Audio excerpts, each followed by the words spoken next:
Hello friends, welcome to our new channel explorer with ছন্দক sir. চলুন আজকে একটা নতুন জায়গার সন্ধানে যাই, যেটা অনেকেই আপনারা গেছেন রূপনারায়ণের ধারে, রূপনারায়ণের নদীর তীরে বর্ষার মধ্যে। আমরা এই বর্ষার মধ্যে কিন্তু রূপনারায়ণের নদীর যে সৌন্দর্য সেটা কিন্তু অসাধারণ। চলুন আজ একটু ঘুরে আসি।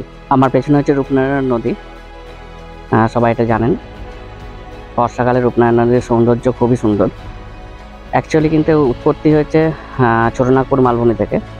পুরুলিয়া ছোটনাগপুর মালভূমির পাদদেশ থেকে সৃষ্টি হয়েছে, যেটা নাম হচ্ছে দ্বারকেশ্বর নদী। দ্বারকেশ্বর এবং শিলাবতী নদী একসঙ্গে ক্লাব করে রূপনারায়ণ সৃষ্টি হয়েছে, এবং এই রূপনারায়ণ নদীটি কিন্তু হুগলি নদীর সঙ্গে মার্চ করে গেছে।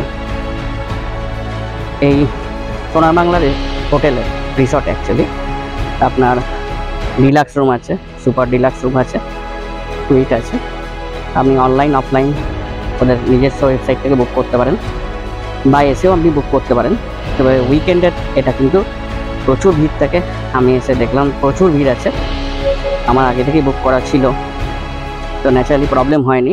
স্পটে যারা আসছে তাদের কিন্তু রুম পাচ্ছে না, বিশেষ করে উইকেন্ডে। অন্যদিন হয়তো আপনি পেয়ে যেতে পারেন।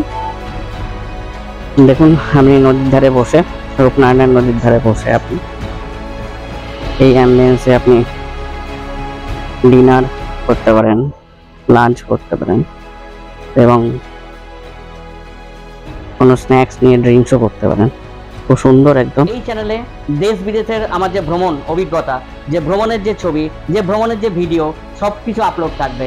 তাছাড়া প্রত্যেক মাসে আমি কিন্তু পাহাড় জঙ্গলে ঘুরে বেড়াই নিজস্ব গাড়ি নিয়ে, এবং নতুন নতুন অফবিট প্লেস আমরা কিন্তু এক্সপ্লোর করি।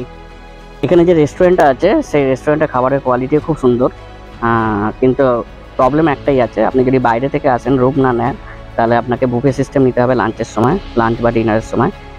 আর আদারওয়াইজ আপনি যদি রুম বুক করেন তাহলে কিন্তু আলা কার্টও আপনি নিতে পারেন, এবং বুফেও নিতে পারেন।